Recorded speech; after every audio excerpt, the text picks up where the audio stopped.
সমবেত অতিথিবৃন্দ এবং আমার আত্মীয় সমূহ প্রিয়জনেরা, আপনারা আমার প্রণাম গ্রহণ করুন।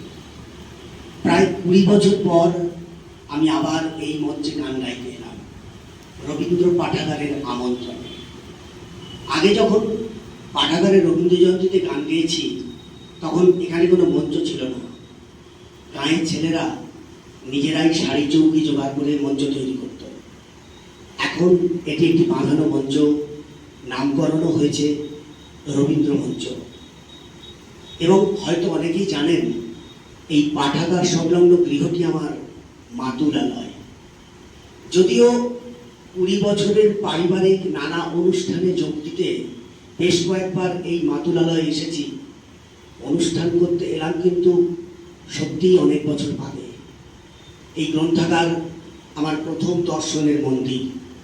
প্রণতি জানাই এই পুস্তক মন্দিরকে, আর প্রণাম জানাই এই পাঠাগারের প্রতিষ্ঠাতা সম্পাদককে, যিনি সম্পর্কে আমার মামা।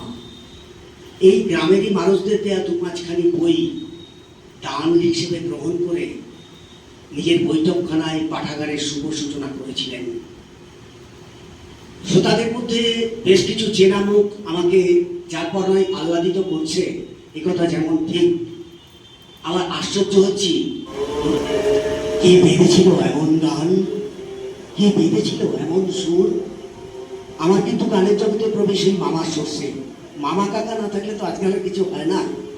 আমার যখন 5 বছর বয়স, তখনই পাঠাগারের রবীন্দ্র জয়ন্তীতে মার শেখানো গান আমি একেবারে তোতা পাখির মতো আউড়ে গিয়েছিলাম। তাই তোমার আনন্দ আমার পর, মামাকে ধরেই আমার সেই প্রথম সুযোগ। স্পষ্ট মনে আছে, সেবার অতিথিদের মধ্যে ছিলেন সমরেশ বসু, সরোজ বন্দ্যোপাধ্যায়, আরো আরো কত কে। তখন যে গান না বুঝে গিয়েছিল, আজ সে গানের সামান্য মানে বুঝে চমকে উঠি। প্রজা আছে বলেই না রাজার সার্থকতা, সৃষ্টি আছে বলেই না স্রষ্টা ভগবানের এত মহিমা, দুঃখ বেদনাময় পৃথিবী আছে বলেই স্বর্গের প্রতি মানুষের এত আকুলি বিপুলি। আর একবার মামার বাড়িতে বেড়াতে এসে তুমি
ঈশ্বরীর মরু চলো কান্ত এসো সুন্দর স্নিগ্ধ প্রশান্ত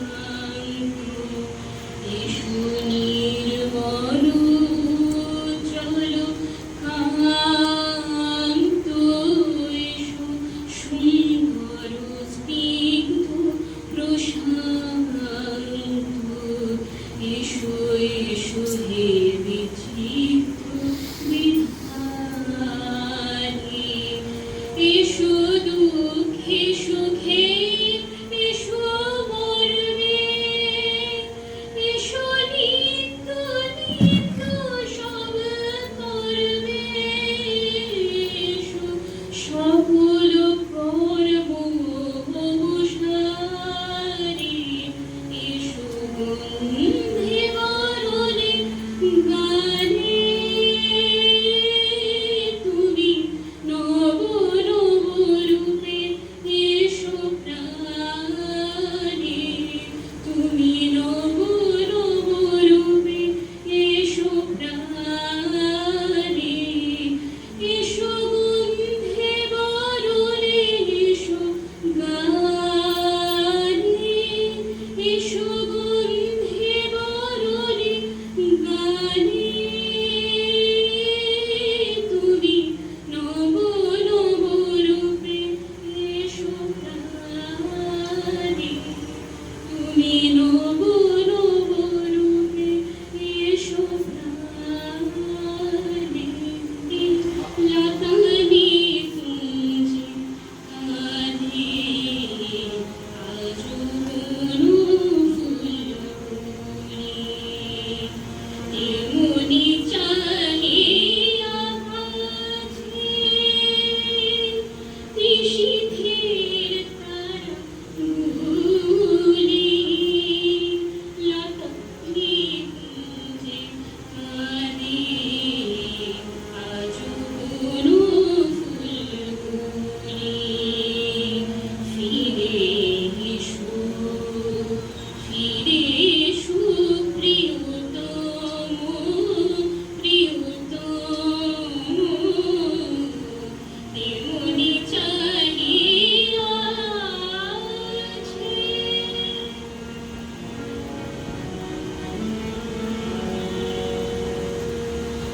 ঘুমায় পড়েছে সবে মোর ঘুম নাহিয়া আসে তুমি যে ঘুমাইছিলে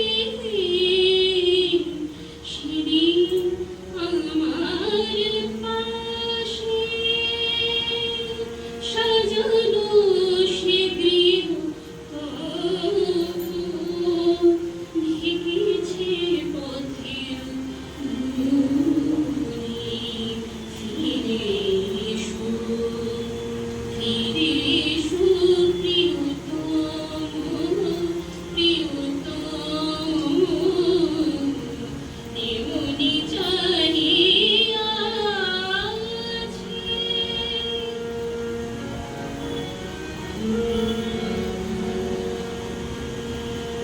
আমার চোখের জলে মুছে যায় পাথরে রহিনী গিয়াছে চলি চাঁদ পানে একা একা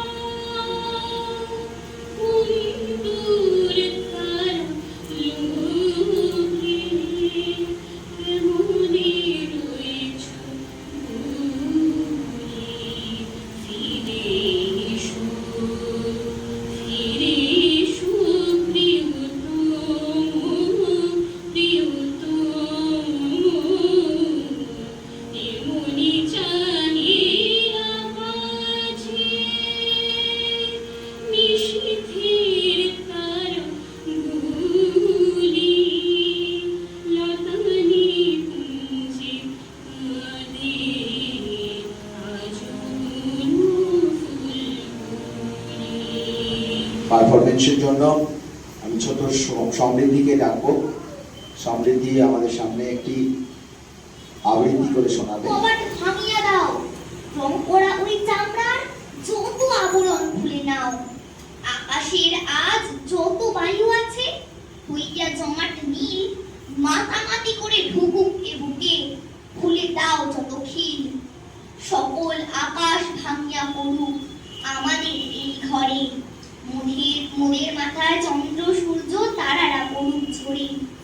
সকল কালের সকল দেশের সকল মানুষ আসি, এক মোহনায় দাঁড়াইয়া শোনো এক মিলনের বাঁশি। একজনে দিলে ব্যথা সমান হইয়া বাজে সে বেদনা, সকলের মুখে হেথা। একের অসম্মান নিখিল মানব জাতির লজ্জা, সকলের অপমান। মহামানবের মহাবেদনার আজি মহা উত্থান, উর্ধে হাসিছে ভগবান, নিচে কাঁপিতেছে শয়তান। নমস্কার। কি বিচিত্র সাজ! আমি কোনো ভাবতেছিলেন আজ শুভক্ষণে রাত পোহালো, ভেবেছিলেন তবে আজ আমার এই দাঁড়ি দাঁড়ি ফিরতে নাহি হবে, বাহির হতে নাহি হেঁটে তাহার দেখা পেলে পথে, চলিতে রথ ধমধান্য ছড়াবে ধারে, মুঠা মুঠা কুড়িয়ে নেব ঘাড়ে ঘাড়ে। দেখি সহসা রথ কেঁপে গেল আমার কাছে এসে, আমার মুখ পানে চেয়ে নামলি তুমি হেসে।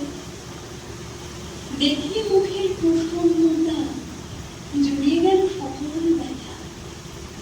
কেন তবে কিসের লাগে তুমি অকস্মাৎ আমায় কিছু দাও হলো, গড়ে বাড়িয়ে দিলে হাত মুড়ি। এই কি কথা রাজা ধীরাজ, আমায় দাও তো কিছু।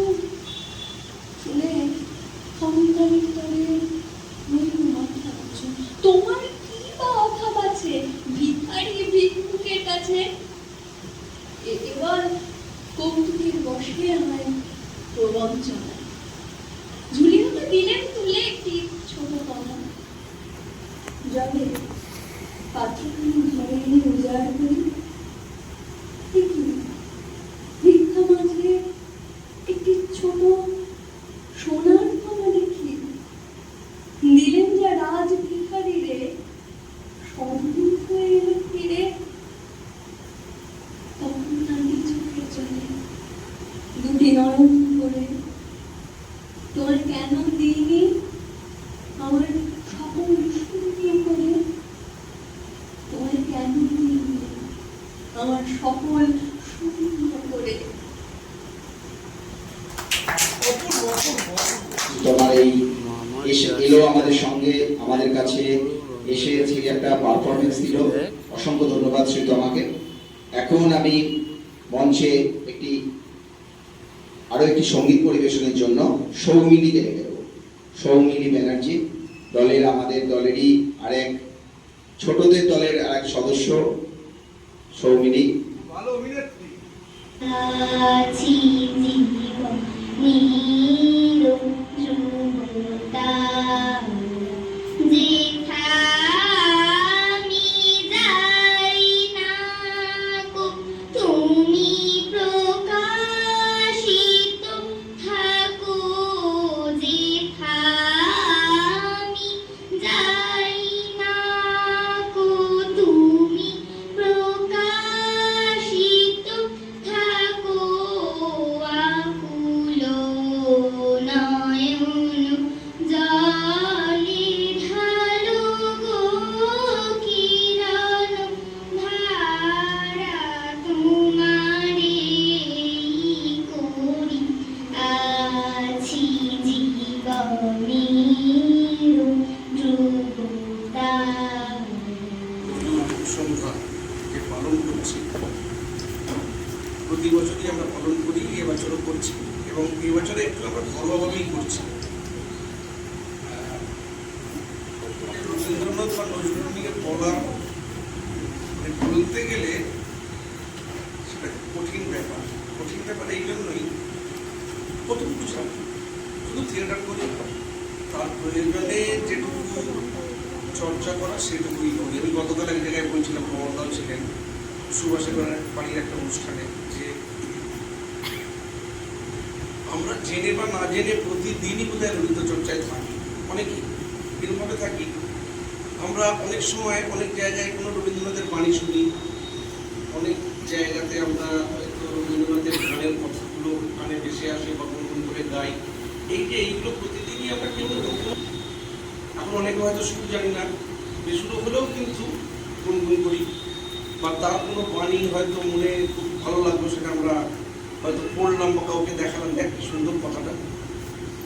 আসলে এইসব কবিকে নিয়ে বিশ্লেষণ করা খুব কঠিন না।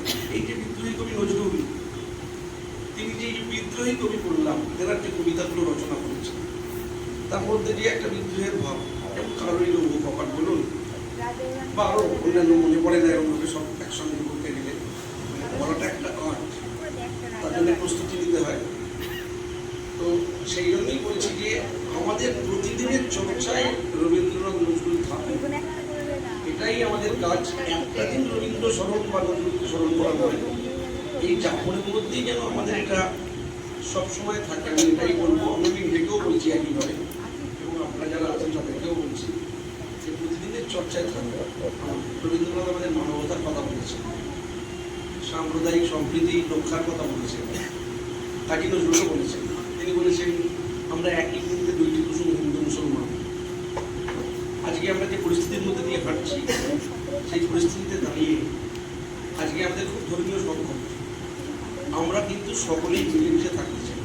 আমাদের পশ্চিমবঙ্গে আমরা যেন সকলে মিলেমিশে থাকতে পারি, হিন্দু, মুসলমান, শিখ, বৌদ্ধ সকল ধর্মের মানুষকে নিয়ে যেন আমরা সকলে সমানভাবে ভাই ভ্রাতৃত্বের বন্ধনে বেঁধে রাখতে পারি, এটাও একটা অঙ্গীকার করছি। আমি নিজেকে বলছি, আপনাদেরও বলছি। এই অনুষ্ঠান হচ্ছে, সকলে দেখুন।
লাভ নেই, লাইভ চলছে, লাইভ দেখাচ্ছি। লাইভ থেকে আছে, লাইভ তো সবাই সাধারণ মানুষ ঘরোয়া বইটা। তাই অনুরোধ করবো, এই সম্বন্ধে আমাদের থেকে বেশি জ্ঞান হচ্ছে আমার, উনি আমার থেকে উচ্চ শিক্ষিত, অতএব এই ব্যাপারে আমাদের কিছু বলে রাখাই ভালো। আমি এখন কিছু বলতে গেলে ওখানে সুভাষ আছে, কালকে আমি ওখানে কিছু বলি বলে হয়তো কিছু বলে। আজকে আমার একটা বলার কথা ছিল, সত্যি একটা কবিতা বেঁচেছিলাম সকাল থেকে, কবিতাটা পেলাম না, যেটা যে কবিতাটা কবিতাটা পাইনি। আর ওই সঞ্চিতা বইতে যা থাকতে পারে না, কোথায় থাকতে পারে জানি না, তো দেখে দিয়েছিলাম। ওই রবীন্দ্রনাথকে নজরুল একটা লিখেছিল, নজরুল একটা কবিতা রবীন্দ্রনাথকে লিখেছে। সেই কবিতাটা অনেক খুঁজতে খুঁজতে আজকে আমার ভাইজি সমিলি চেষ্টা করলো বটে, কিন্তু বার করতে পারা গেল না। হয়তো সেটাই পড়ে নিয়ে আসতে পারতাম বা লিখে নিয়ে আসতাম, বলতাম। ওইটা আমার খুব ইচ্ছা ছিল, কিন্তু সেটা হয়ে ওঠেনি। সেটা হচ্ছে কি নামটা কি? কি প্রতীক? তীর্থ প্রতীক। কবিতাটার নাম হচ্ছে তীর্থ প্রতীক। কেউ বলে না, এসব কবিতাগুলো কেউ বলে না। তো আমি অনেক কষ্ট করে ও বার করলো, আমি শুনলাম এত সুন্দর কবিতা যে নজরুল রবীন্দ্রনাথকে লিখছি। তা সেটা আমি আর জোগাড় করতে পারিনি, যার জন্য দেখে বলার সাহস আমার কিছু হয়নি। তা আমি সেই জন্যই ক্ষমা চেয়ে নিচ্ছি। আমি আওয়াজটাকে কিছু বলার জন্য বলছি। নমস্কার। কমলদা আমাকে শিক্ষিত বলে যেভাবে হেনস্থা করলেন, আমার কোনো সেটা খুব কষ্ট হচ্ছে। আমি কখনোই ভাবি না সেই অর্থে শিক্ষিত, কারণ শিক্ষিত সংজ্ঞাটা একটু অন্যরকম আমার কাছে। আমরা ছোটবেলা থেকে বই পড়ি, 250 সেন্টিমিটার বৃষ্টি না হলে ধান চাষ হবে না, কিন্তু যে চাষি যে কোনোদিন স্কুল যায়নি সে কিন্তু ঠিক বুঝতে পারে কখন আমার ধান চাষটা করতে হবে। কাজেই শিক্ষিত কীভাবে হবে, কীভাবে বিবেচিত হবে আমি জানি না। আমি অন্তত 2-4টে পরীক্ষা বই পড়েছি, পরীক্ষায় পাস দিয়েছি, তার মানে আমি শিক্ষিত, আমি সে বিশ্বাস করি না। যাই হোক, কমলদা আমার গুরুজন, আমার সহ সদস্য, সত্ত্বেও রবীন্দ্রনাথ নজরুল সম্বন্ধে আমার এমন কিছু করার নেই, কিছু করার জন্য। কিন্তু যে কোনো অবস্থায় সিদ্ধান্ত সরকার রায়ের পক্ষে সম্ভব হয়নি, বা ভারত সরকার পক্ষে সম্ভব কি আমরা বলবো জানি না। আমরা নজরুলকে এখানে পাইনি, ওনার থেকে টাকা দিয়ে আছে। যদি উনি বর্ধমানের কাছে চুরুলিয়া গ্রামের বাসিন্দা, আমরা আসানসোলের কাছে চুরুলিয়া দেখবেন, এখন সেখানে সুন্দর আছে। হ্যাঁ, চুরুলিয়ার হচ্ছে অনুষ্ঠান, এখন স্ত্রীর সমাজে ওইখানেই আছে। তাই হোক,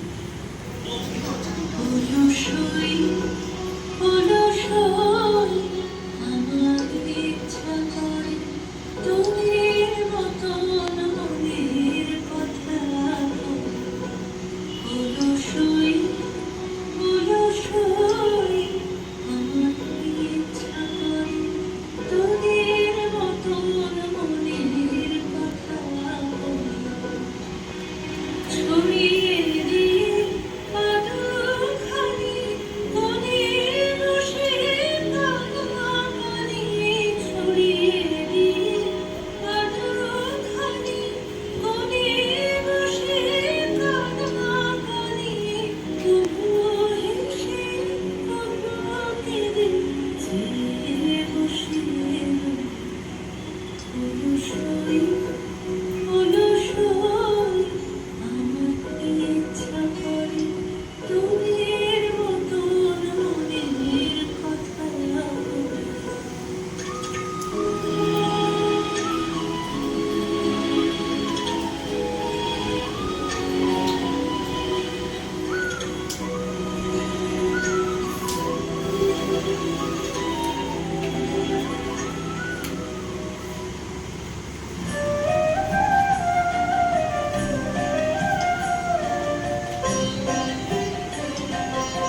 নটরাজ মহাকাল।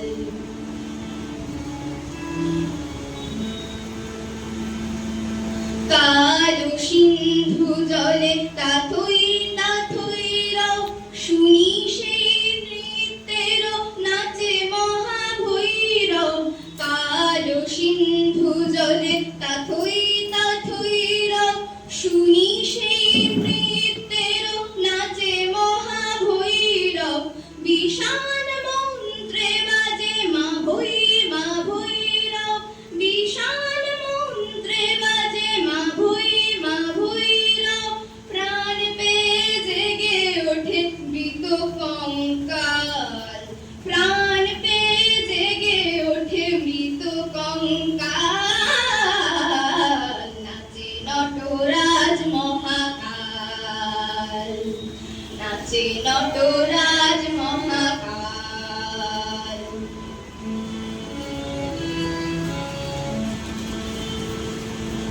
গঙ্গা তরঙ্গে অপরূপ রঙ্গে, ছন্দ জাগে সেই নৃত্য বিভঙ্গে। গঙ্গা তরঙ্গে অপরূপ রঙ্গে, ছন্দ জাগে সেই নৃত্য বিভঙ্গে। জ্যোৎস্না শীষ ধরা ঝরে চরাচরে, জ্যোৎস্না শীষ ধরা ঝরে চরাচরে। ছাপিয়া ললাট শশী ভাল, ছাপিয়া ললাট শশী ভাল। নাচে নটরাজ মহাকাল, নাচে নটরাজ মহাকাল,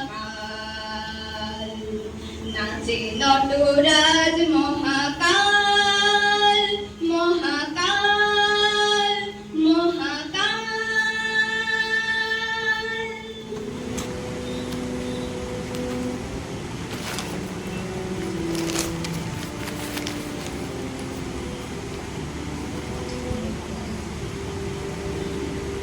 তোমার অসীমে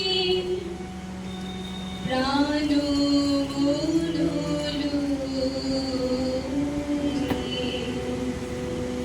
যত দূরে আমি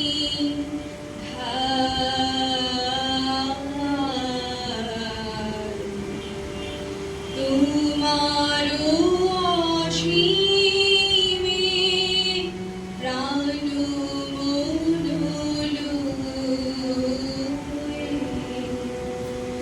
যত দূরে আমি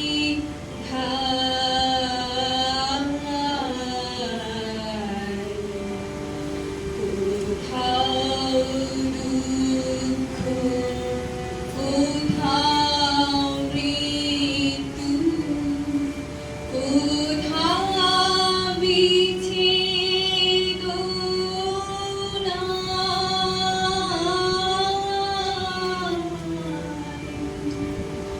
তোমার অসীমে প্রাণ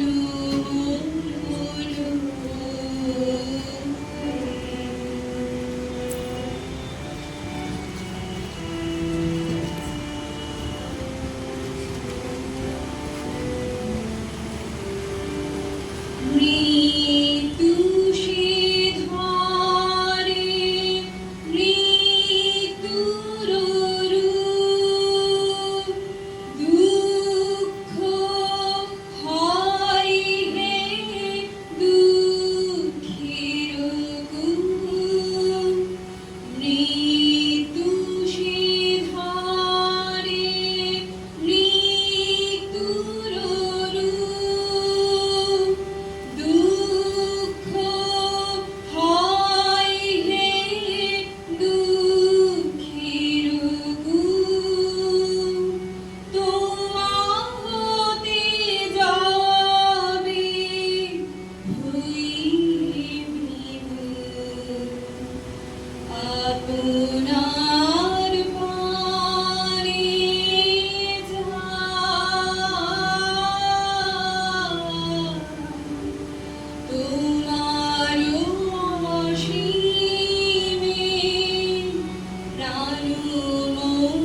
যাহা কিছু সব আছে আছে আছে, নাই নাই ভয়, সে শুধু আমারই নিশিদিন কাঁদিতার।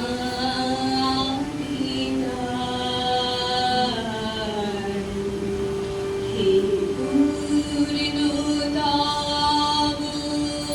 চরণের কাছে, যাহা কিছু সব আছে আছে আছে, নাই নাই ভয়, সে শুধু আমারই নিশিদিন কাঁদিতার।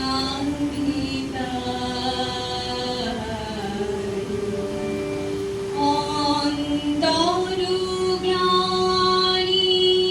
সংসার ভার, পলক ফেলিতে কোথায় একাকার। অন্তরগ্লানি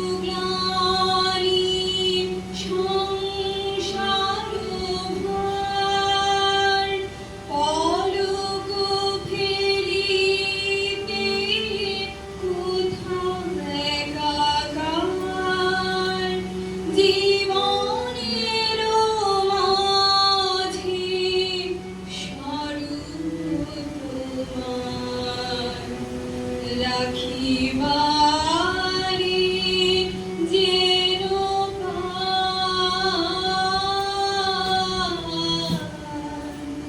তোমার অসীমে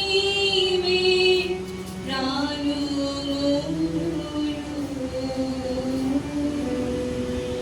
যত দূরে আমি ঠাই,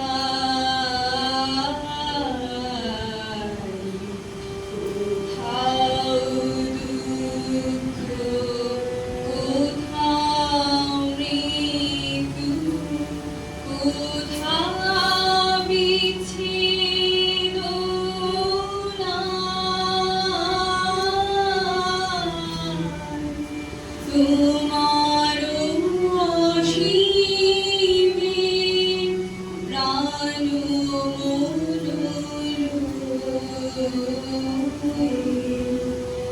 যত দূরে আমি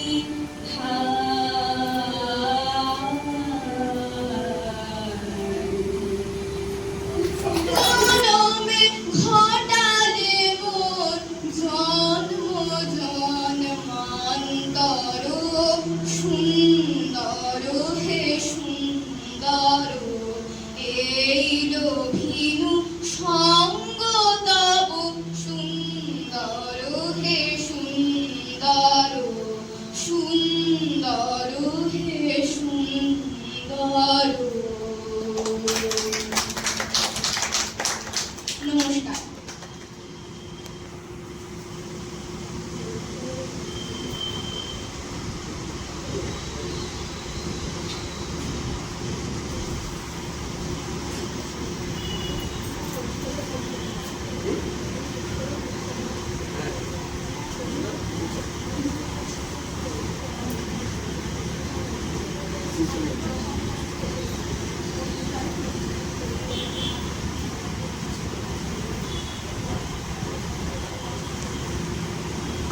ধন্যবাদ সকলকে আজকের এই সুন্দর সন্ধ্যায় আমাদের সঙ্গে থাকার জন্য। আপনাদের উপস্থিতি আমাদের এই আজকের অনুষ্ঠানকে অত্যন্ত সুন্দর একটা সমাপনে নিয়ে এসেছে। দুই কবির কে জানাতে যে আমরা শ্রদ্ধার্ঘ্যের আয়োজন করেছিলাম, আশা রাখি আমরা সেই অনুষ্ঠানে ভবিষ্যতেও আপনাদের পাশে পাবো, এইটুকু জানিয়ে সকলকে আরও একবার কৃতজ্ঞতা জানিয়ে আজকের এই অনুষ্ঠানে আমরা সমাপ্তি ঘোষণা করছি। নমস্কার, ধন্যবাদ।